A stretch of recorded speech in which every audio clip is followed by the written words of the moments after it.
اعوذ باللہ من الشیطان الرجیم بسم اللہ الرحمن الرحیم یا ایہا الذین آمنو یا اے الذین لوگو آمنو ایمان والو، اے ایمان والو، لا تکونو نہ ہو جاؤ کا مانند الذین ان لوگوں کی مانند ان لوگوں کی طرح کافرو جنہوں نے کفر اختیار کیا۔ اے لوگو نہ ہو جاؤ ان لوگوں کی طرح جن لوگوں نے کفر اختیار کیا۔ وقالو اور جو کہتے تھے لِإِخْوَانِهِمْ اپنے بھائیوں کو، اذا جب ضربوا جب وہ سفر کرتے فی الارض زمین میں یا کسی علاقے میں، او یا کانوا ہوتے غزن یا جہاد کرنے والے، لو اگر کانوا تھے اندنا وہ کہتے کہ اگر ہمارے پاس ہوتے، یعنی کہ جہاد کے لیے نہ جاتے، نہ ماتو مرتے تو نہ مرتے، اگر ہوتے ہمارے پاس تو نہ مرتے، وما قتلوا اور نہ مارے جاتے، لیجعل اللہ تاکہ بنا دے اللہ تعالیٰ ذالک ان کے خیال باطل کو حسرتاً ایک حسرت، فی قلوبہم فی میں قلوب قلب دل ہم ان کے دلوں میں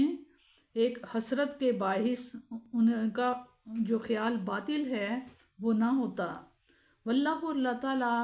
یحیی زندہ کرتا ہے، ویمیت اور اللہ تعالیٰ ہی مارتا ہے، اللہ تعالیٰ کے اختیار ہی ہے، زندگی اور موت اللہ کے ہاتھ میں ہے۔ واللہ اللہ تعالیٰ بما جو تعملون تم عمل کرتے ہو بصیر دیکھنے والا ہے، جو تم کرتے ہو اللہ تعالیٰ سب کچھ دیکھ رہا ہے۔ والائن اور اگر واقعی قتل تم اگر تم واقعی قتل کیے جاؤ فی میں سبیل راستے میں اللہ اگر تم اللہ کے راستے میں قتل کیے جاؤ، او یا مت تم یا مر جاؤ، لا ضرور مغفراتن تو یہ بخشش ہوگی من اللہ اللہ کی طرف سے، ورحمتن اور رحمت ہوگی نصیب تمہیں، خیرن یہ بہتر ہے، مما جو یجمان جو کچھ تم جمع کرتے ہو۔ والائن اور اگر تم مر گئے، او یا قتل تم یا مارے گئے، لا الاللہ تو اللہ کے حضور تحشرون تمہیں جمع کیا جائے گا۔ فابما پس صرف رحمت سے من اللہ اللہ کی رحمت سے،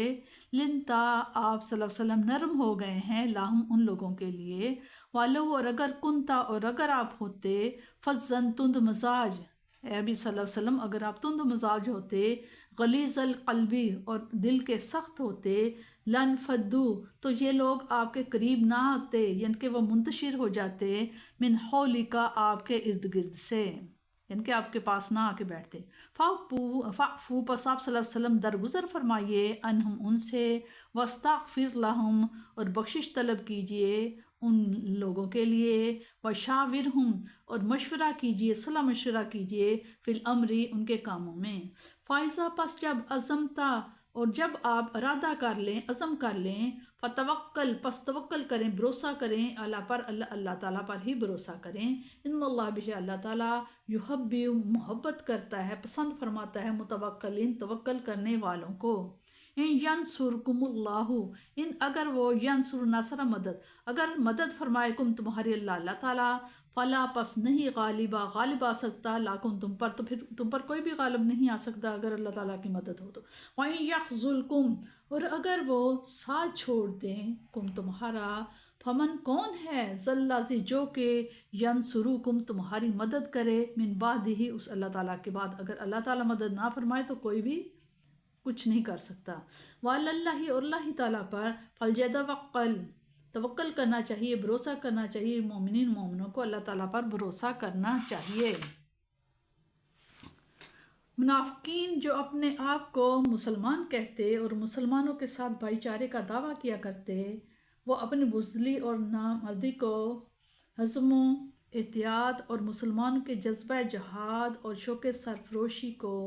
دیوانگی سمجھا کرتے، اور جب کوئی مسلمان جہاد میں جام شہادت نوش کرتا تو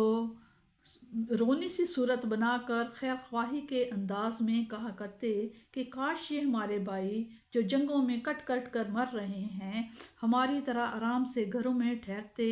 تو کاہے کو یہ مصیبت آتی، بچے یتیم ہوئے، بیگم کا سہاگ اجڑا، ماں کی دنیا تاریک ہو گئی۔ اللہ تعالیٰ مسلمانوں کو ہوشیار فرما رہے ہیں کہ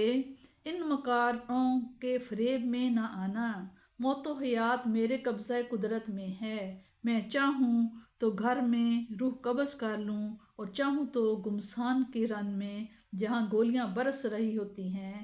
توپیں دھاڑ رہی ہوتی ہیں اور طیارے بموں کی بارش کر رہے ہوتے ہیں بچا لوں۔ حسرت یہ تھی کہ مسلمان ان کی باتوں کو نہیں مانتے تھے۔ باپ شہید ہو چکا ہے اور بیٹا کفن باندھے میدان جہاد کا رخ کر رہا ہے، بھائی سر کٹا چکا ہے اور دوسرا بھائی خون شہادت سے سرخرو ہونے کی دعائیں مانگ رہا ہے۔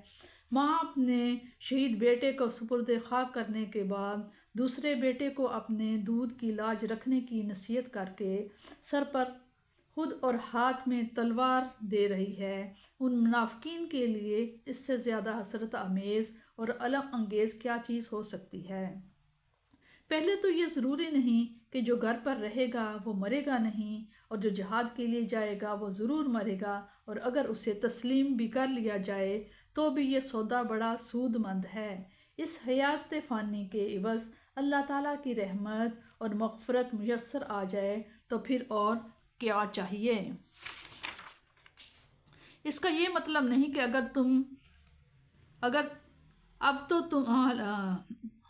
اس کا یہ مطلب نہیں کہ اب تو ہم اللہ تعالیٰ سے کہیں دور ہیں اور قیامت کے روز ہمیں اس میدان میں کھڑا کیا جائے گا جہاں ہم خدا کے روبرو ہوں گے۔ ہم تو اب بھی اس سے دور نہیں اور وہ اب بھی ہمارے شہرک سے قریب تر ہے، لیکن آج ہم طرح طرح کے مشغلوں میں ایسے کھوئے ہوئے ہیں کہ ہمیں اس قرب کا احساس نہیں رہا۔ اس طرح ہم اس سے گویا بہت دور ہیں، لیکن قیامت کے روز سارے مشاغل ختم ہو جائیں گے اور قرب الہی کا ہم اپنی آنکھوں سے مشاہدہ کر لیں گے اور ہم اعتراف کریں گے کہ اب ہم اس کے روبرو کھڑے کر دیے گئے ہیں۔ اس میں شک نہیں کہ ان قصورواروں کو جن کی وجہ سے فتح شکست میں تبدیل ہو گئی، سزا تو کجا سرزنش تک بھی نہ کرنا بلکہ حضور علیہ الصلوۃ والسلام کا لطف و محبت سے پیش آنا محض اللہ تعالیٰ کی رحمت کی جلوہ نمائی ہی تو تھی، جس سے اس نے اپنے محبوب کے متصف فرمایا تھا۔ اگر حضور صلی اللہ علیہ وسلم کا حوصلہ اتنا وسیع، رحمت اتنی عام اور عفو و حلم اتنا بے پایاں نہ ہوتا تو حق کے متلاشیوں کا اتنا جمگٹا کیسے ہوتا؟ لوگوں سے قصور ہو جاتا تو بعض شرم کے مارے اور بعض سزا کے خوف سے دور بھاگ جاتے۔ حق تعالیٰ نے نہایت عجیب و غریب پیرا یہ ہے کہ ان کی سفارش کی اور اپنے رسول صلی اللہ علیہ وسلم کو فرمایا کہ ان سے جو غلطی ہو گئی ہے اسے خود بھی معاف کر دیجئے اور میری جناب میں بھی شفاعت کیجئے کہ میں بھی ان سے راضی ہو جاؤں۔ سبحان اللہ، کیا شان ہے صحابہ کرام کی اور کتنا بلند مقام ہے ان کے نبی مکرم کا،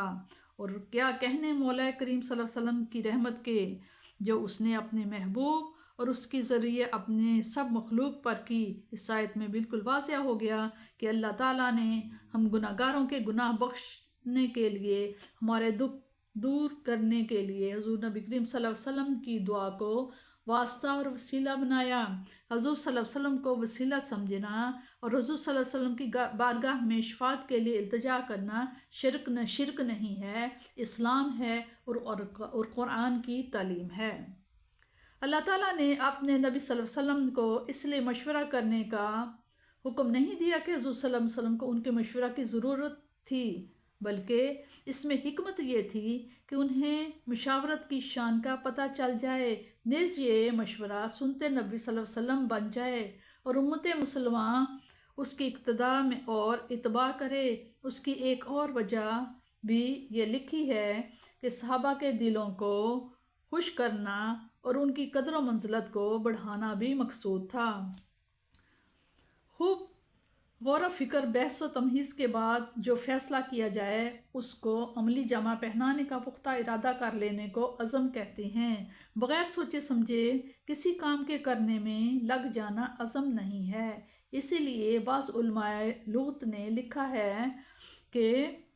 ایک بات طے کر لینے کے بعد پھر تذبذب کا شکار ہو جانا پیغمبر کی شایان شان نہیں، اور نہ مومن کو ایسا کرنا زیبا ہے، کیونکہ اس سے دل میں کمزوری اور مزاج میں تنوت پیدا ہو جاتی ہے۔